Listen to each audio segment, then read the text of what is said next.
Usap-usapan po ngayong araw na ito ang paglabas ng affidavit ni Ramil Madriaga.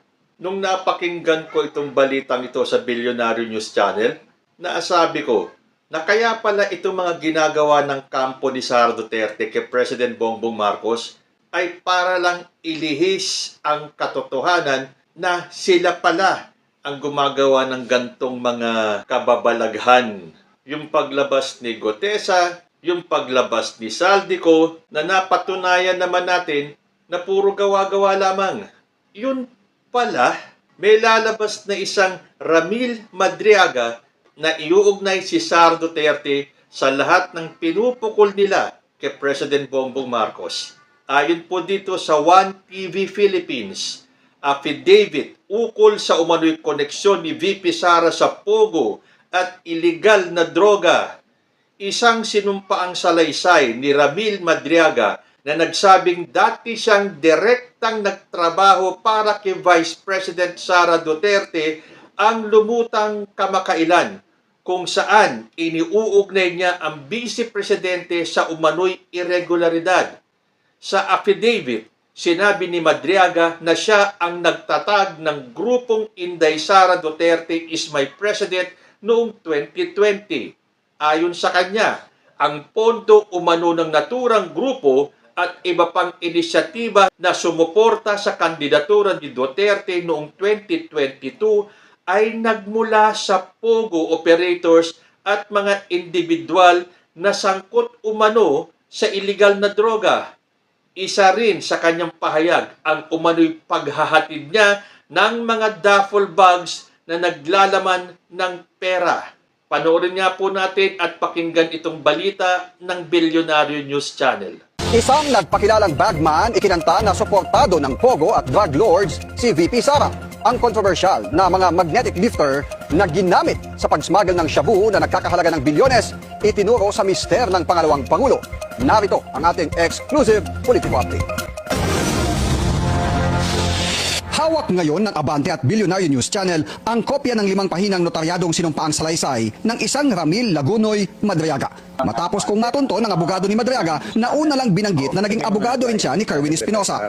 Sa eksklusibong panayam, sinabi ni Atty. Raymond Palad na nag-reach out sa kanya si Madriaga matapos makaramdam ng pangamba kasunod ng ilang beses na umanong pagbisita sa kanya ng mga taong konektado kay Vice President Sara Duterte. Lately kasi may mga dumadalaw sa kanya doon na sinasabi niya na tao or identified kay BP Sara.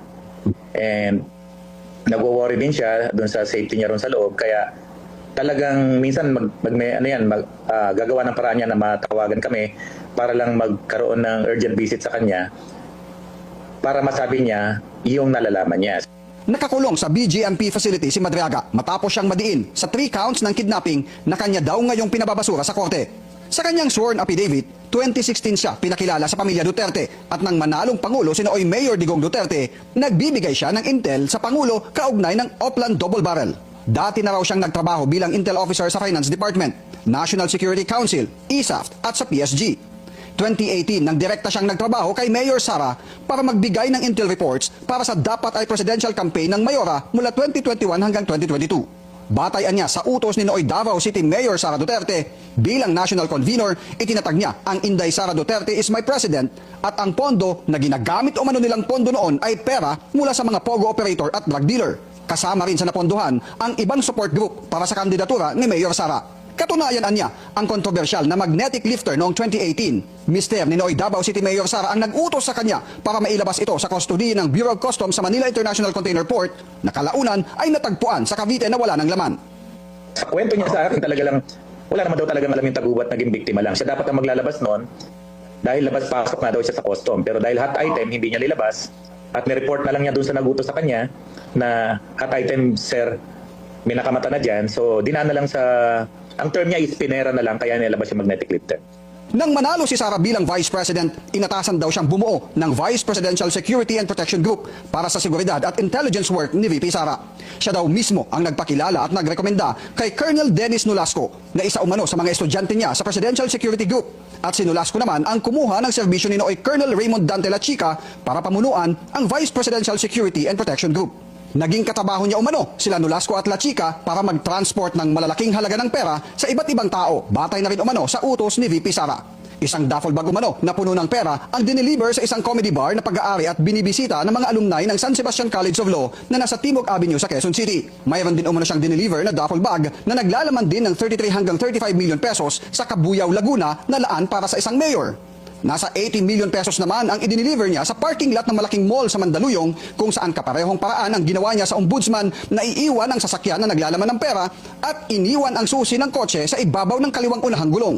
Kalaunan niya ay nakita niya na lang na minamaneho ng asawa ng isang ombudsman prosecutor na kaklase umano ni VP Sara sa law school ang kaparehong sasakyang kanyang iniwan.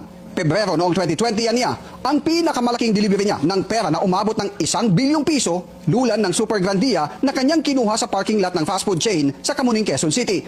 At idineliver ang sasakyan sa Katarungan Village sa Muntinlupa City na kinuha ng 2 lalaking nakaabang doon ang dala niyang Grandia. At kalaunan niya ay nakatanggap siya ng tawag mula mismo kay Pangulong Rodrigo Duterte na napunta na sa dapat makatanggap ang nasabing pera. Gusto niyang isubmit to sa Office of the Ombudsman para magkaroon ng investigasyon kasi nasa power naman ng Ombudsman na magpadala ng fact-finding body doon or magpadala ng mga investigador para ma-validate nila yung kwento rito. Sabi ni Atty. Palad na buo ang affidavit batay sa mga sulat kamay mismo ni Madriaga na kanyang isinusulat sa 4 na beses na pagbisita ng abogado sa BGMP facility. Nanotaryuhan ito nito lang November 29 matapos mapayagang makapasok sa BGMP facility ang dry seal at ang abogado kung saan pinanumpaan ni Madriaga ang kanyang salaysay. Nabigyan na ng kopya nito ang Office of the Vice President para sa pahayag ni VP Sara na ating i-ere sa oras na magsalita ang pangalawang Pangulo. Bukas din ang Abante at Billionaire News Channel sa iba pang pangalan na nabanggit sa sinumpaang salaysay ni Madriaga. So ayan, nakita ninyo?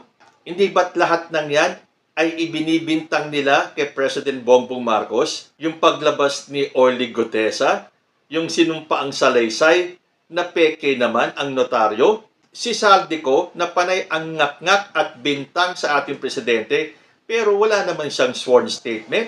Itong si Madriaga, meron po siyang sinumpaang salaysay at nakatakda siyang magsampa ng reklamo sa Office of the Ombudsman batay sa nasabing affidavit. Si Madriaga ay kasalukuyang nakakulong sa BJMP Taguig dahil sa kasong kidnapping na tinututulan niya at hinihiling na ibasura ng korte. Anya, napilitan siyang ilantad ang kanyang nalalaman dahil sa takot para sa kanyang kaligtasan.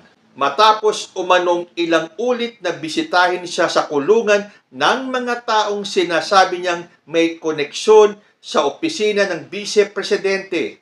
Giit niya, walang pumilit sa kanya upang isapubliko ang affidavit. Sa ngayon, wala pang inilalabas na pahayag si Vice President Duterte kaugnay ng mga aligasyong ito. O bakit nananahimik ang OVP? Hindi ba kapag may issue na lumalabas laban sa kanya, maya-maya lang ay meron na siyang sagot? Bakit ito? Buong araw na ay wala tayong naririnig o nababasang eksplanasyon galing sa Office of the Vice President. Ang mga nababasa ko lang ay yung mga DDS trolls. Kesyo hahanap din lang naman daw ng star witness, yun pang may kaso? Bakit si Saldico? May kaso din naman yan at marami siyang anomalyang kinasasangkutan. Bakit pinaniwalaan nyo? Itong si Saldico, ngak-ngak ng ngak-ngak, ni wala namang sworn statement. Sunod-sunod lang, parang mini-series yung kanyang mga expose na wala namang katuturan dahil hindi po pwedeng paniwalaan dahil yon ay hindi sworn statement. Hindi tulad ng ginawa nitong si Madriaga na pinanumpaan niya ang kanyang salaysay. At ito ay pinanotaryo at siguradong sa notary public sa harap ng abogado siya nanumpa. Kaya lang ang mga DDS hindi papayag. Naglabasan talaga ang mga troll. Tapos ngayon na magsasampa si Madriaga ng reklamo sa Office of the Ombudsman, ito na naman ang mga DDS.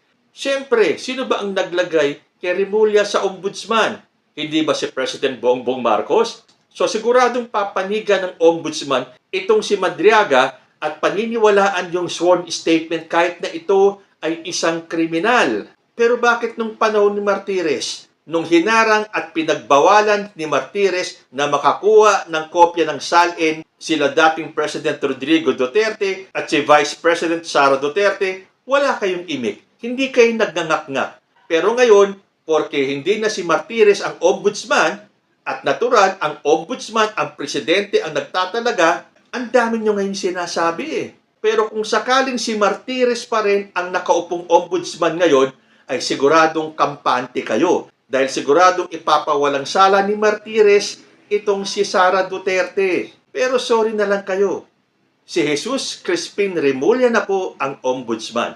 Ang tawag po dyan, weather lang. So, hihintayin po natin kung kailan magsasampa ng reklamo itong si Madriaga sa opisina ng ombudsman.